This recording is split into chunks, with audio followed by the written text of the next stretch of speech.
भागलपुर में कानून व्यवस्था बनाए रखने के लिए पुलिस प्रशासन पूरी तरह अलर्ट मोड में है। वरीय पुलिस अधीक्षक प्रमोद कुमार यादव के निर्देश पर जिले की सुरक्षा व्यवस्था और कड़ी कर दी गई है। प्रमुख चौक चौराहों और संवेदनशील स्थानों पर अतिरिक्त पुलिस बल की तैनाती की गई है, जबकि आधुनिक तकनीक की मदद से हर गतिविधि पर लगातार नजर रखी जा रही है। सिटी एसपी अतुलेश झा के नेतृत्व में स्टेशन चौक समेत अन्य संवेदनशील इलाकों की ड्रोन कैमरों से निगरानी की जा रही है। वहीं सदर अनुमंडल पदाधिकारी विकास कुमार और city DSP one Ajay Kumar Chaudhary लगातार शहर का भ्रमण कर हर गतिविधि पर नजर बनाए हुए हैं। साथ ही पुलिस अधिकारी लगातार क्षेत्र का भ्रमण कर सुरक्षा व्यवस्था का जायजा ले रहे हैं, ताकि किसी भी संदिग्ध या अवांछित गतिविधि पर तुरंत कार्रवाई की जा सके। प्रशासन ने स्पष्ट किया है कि शांति और कानून व्यवस्था बनाए रखना सर्वोच्च प्राथमिकता है। भागलपुर पुलिस ने लोगों से अफवाहों पर ध्यान न देने, सोशल मीडिया पर भ्रामक या अपुष्ट जानकारी साझा करने से बचने और किसी भी संदिग्ध गतिविधि की सूचना तत्काल स्थानीय पुलिस को देने की अपील की है। सभी को पता है कि भागलपुर पुलिस जो है लगातार काफी हम लोग सचेत रूप से है और जॉइंट ऑर्डर भी दिया गया है, मैजिस्ट्रेट और फोर्स प्रतिनियुक्ति की गई है। हम लोग लगातार विशेष रूप से QRTs बना करके स्टैटिक डिप्लॉयमेंट करके लोग लगातार हर क्षेत्र में जो है अपना बल संधारण कर रहे हैं और फोर्स विजिबल रहे, हमारा यही प्रयास है। जनता के साथ हम लोगों का अपील है कि आप लोग किसी भी तरह का जो है उपद्रव या कोई भी जो असामाजिक कार्य होता है या अनकॉन्स्टिट्यूशनल काम है वो नहीं करिए। सभी लोग जो कॉन्स्टिट्यूशनल मेथड्स है उससे ही काम करेंगे और हम लोग का प्रयास रहेगा कि एक सेफ तरीके से जो ये भारत बंद या प्रोटेस्ट का आयोजन किया जा रहा है उसको हम लोग टैकल करें।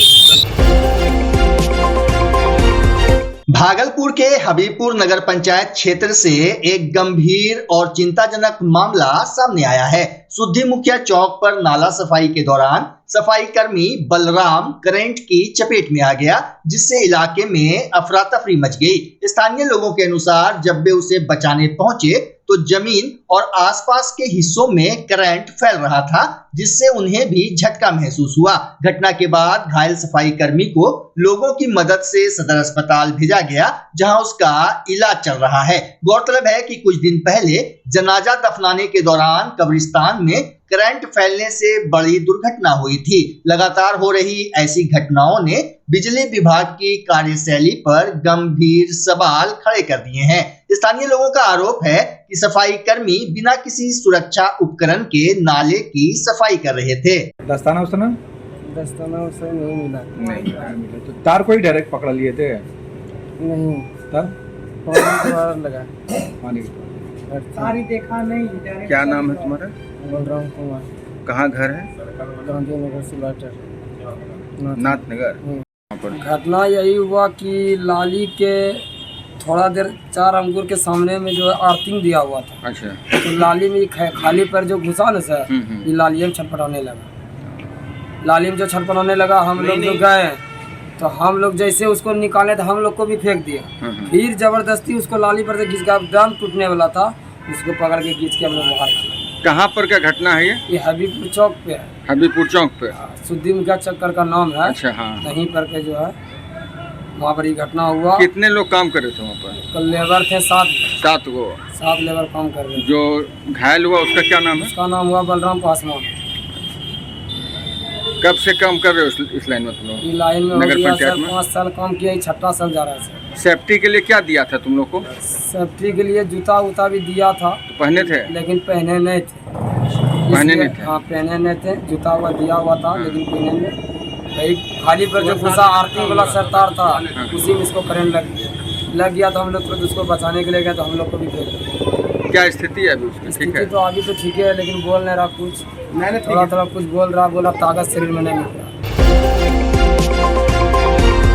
वैशाली जिले में बदमाशों ने एटीएम चोरी की सनसनीखेज वारदात को अंजाम दिया है। बीती रात बिदुपुर थाना क्षेत्र के चक सिकंदर में लगे एक एटीएम को उखाड़कर बदमाश वाहन से अपने साथ ले गए। इसके बाद वे सराय थाना क्षेत्र के बोरिया गांव पहुंचे, जहां स्कूल के पास एटीएम पर पेट्रोल डालकर आग लगा दी और फरार हो गए। आशंका है कि बदमाशों ने सबूत मिटाने के उद्देश्य से एटीएम को जलाया। घटना की सूचना मिलते ही सराय और बिदुपुर थाना पुलिस के साथ एफएसएल की टीम मौके पर पहुंची। पुलिस ने जले हुए एटीएम के अवशेष, कुछ औजार और अन्य साक्ष्य जब्त कर जांच शुरू कर दी है। दोनों थानों की पुलिस संयुक्त रूप से मामले की छानबीन में जुटी है।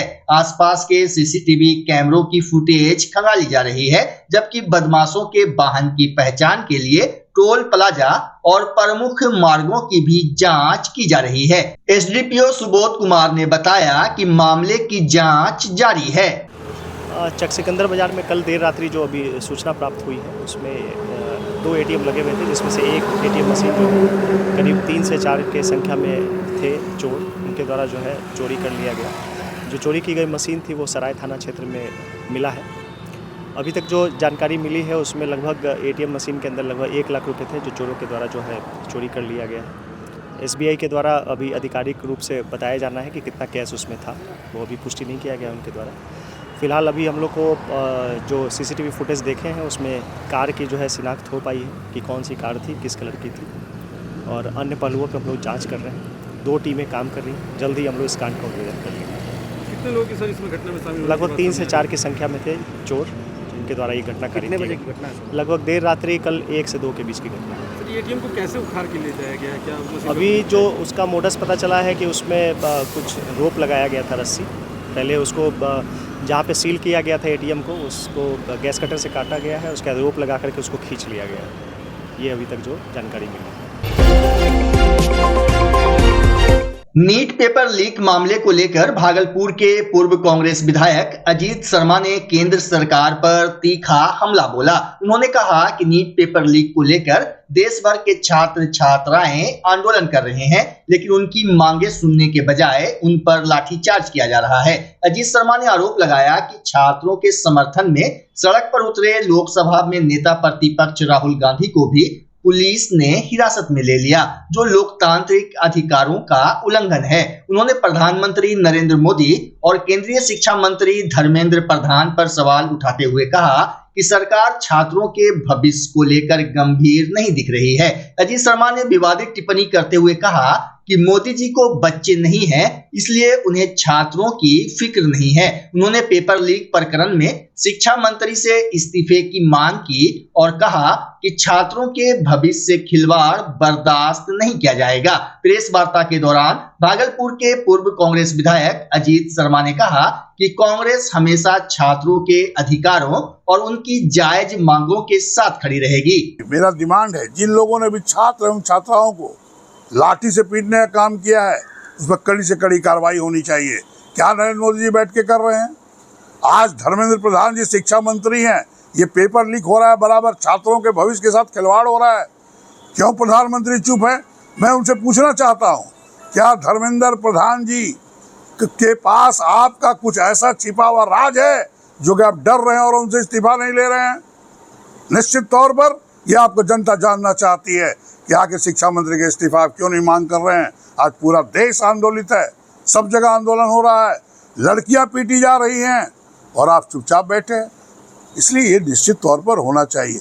और मैं कहता हूँ आपको, इमीडिएट एजुकेशन मिनिस्टर से इस्तीफा प्रधानमंत्री ले, और नहीं लेंगे जनता उनको जवाब देगी।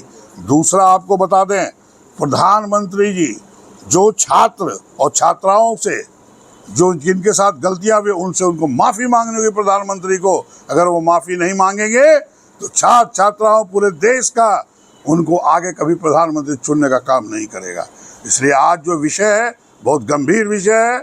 छात्र छात्राओं ही देश के भविष्य हैं। पूरे परिवार लोग बच्चे बच्चियों क्यों आगे पढ़ाते हैं, एजुकेशन क्यों देना चाहते हैं, और आप कुछ नहीं कर रहे हैं। इस तरह से चल रहा है, पेपर लीक हो रहा है। बिल्कुल जनता सब आक्रोशित है, छात्र आक्रोशित है। और मैं आदरणीय प्रधानमंत्री से आग्रह करूंगा कि आप धर्मेंद्र प्रधान जी का इस्तीफा लीजिए। क्या राज है वो आप बाद में सलटिएगा, लेकिन आप इस्तीफा लेके कम से कम इस छात्र छात्राओं का विरोध खत्म करके और आगे पेपर लीक नहीं हो इसका इंतजाम करिए। प्रधानमंत्री ने वीडियो जारी किया है, वीडियो जारी करके कहा है, एक अपील की है कि आंदोलन नहीं करें। भाई आंदोलन आखिर छात्र छात्राएं क्यों कर रहे हैं? आप प्रधानमंत्री थे, जनता ने चुना तो आप कर क्या रहे थे? कोई आज पहली बार नहीं हुआ है, पहले भी हो चुका है। और आपके प्रधानमंत्री काल में आप चुप क्यों बैठे हैं? आपके एजुकेशन मिनिस्टर क्यों नहीं संभाल पा रहे हैं और आप उसका इस्तीफा भी नहीं ले रहे हैं और आप कह रहे हैं बंद करिए? जनता की आवाज, आज भारतवर्ष जब आजाद हुआ जनता ने कराया, जनता की आवाज से विदेशी जो अंग्रेज थे वो भारतवर्ष से उनको छोड़ के जाना पड़ा। आवाज ही सबसे शक्ति है। और आप भी मोदी जी भाषण देते हैं, वीडियो जारी करते हैं, तो वो भी तो आवाज ही है आपकी। छात्र छात्राओं की आवाज को मत रोकिए, अगर रोकने का प्रयास कीजिएगा तो सही नहीं होगा। आप कार्रवाई करिए, जो भी दोषी हो उन पर कार्रवाई करें। अगर इस्तीफा नहीं देते हैं धर्मेंद्र प्रधान जी तो कांग्रेस क्या करेगी? कांग्रेस तो जनता वो युवकों के साथ है। आप आदरणीय राहुल गांधी जो युवकों के साथ है, उनकी आवाज बने हैं, उनको घसीट के जेल ले जाया जा रहा है, उनका नाक से खून बह रहा है। ये क्या तरीका है? नेता प्रतिपक्ष है, उनके परिवार को याद कीजिए। पंडित जवाहरलाल नेहरू, इंदिरा गांधी, राजीव गांधी क्या देश के लिए नहीं किए, और आज आप क्या किए हैं देश के लिए? चूंकि आदरणीय मोदी जी को बच्चा नहीं है इसलिए छात्र छात्राओं का उनको फिक्र नहीं है। निश्चित तौर पर आदरणीय राहुल गांधी जो कर रहे हैं देश में, वो निश्चित तौर पर वो छात्रों छात्राओं के भविष्य के लिए कर रहे हैं, देश के भविष्य के लिए कर रहे हैं। पूरी जनता राहुल गांधी के साथ है, हम सभी कांग्रेस जन राहुल गांधी जी के साथ हैं। राहुल गांधी जी साथ आगे बढ़ेंगे और निश्चित तौर पर छात्र छात्राओं को निश्चित तौर उनका भविष्य सुधारेंगे। बच्चा जब जन्म लेता है तो कई बार बच्चा तुरंत नहीं रोता है, रोने में देर हो जाता है। ऐसे में बच्चा क्षतिग्रस्त हो जाता है और उसके बचने की संभावना कम हो जाती है। और यदि बचा तो भविष्य में उसमें विकलांगता की समस्या आती है, जिसे सीपी कहते हैं, जिसका कोई माकूल इलाज नहीं है और ज़िंदगी भर बच्चा विकलांगता से जूझ सकता है। ऐसे में पूरे संसार में कूलिंग थेरेपी का सहारा लिया जाता है। जन्म से ठीक 6 घंटा के अंदर यदि उसको कूलिंग थेरेपी दिया जाए तो उससे उसका सीपी की समस्या कम होती है और बचने की भी संभावना बढ़ती है। पहली बार बिहार झारखंड में आपके शहर के स्नेह नवजात शिशु बाल सेवा केंद्र में यह मशीन उपलब्ध है। कभी भी ऐसी बात हो कि बच्चा रोने में विलम्ब हो गया तो आप स्नेह नवजात शिशु बाल सेवा केंद्र में जरूर संपर्क करें।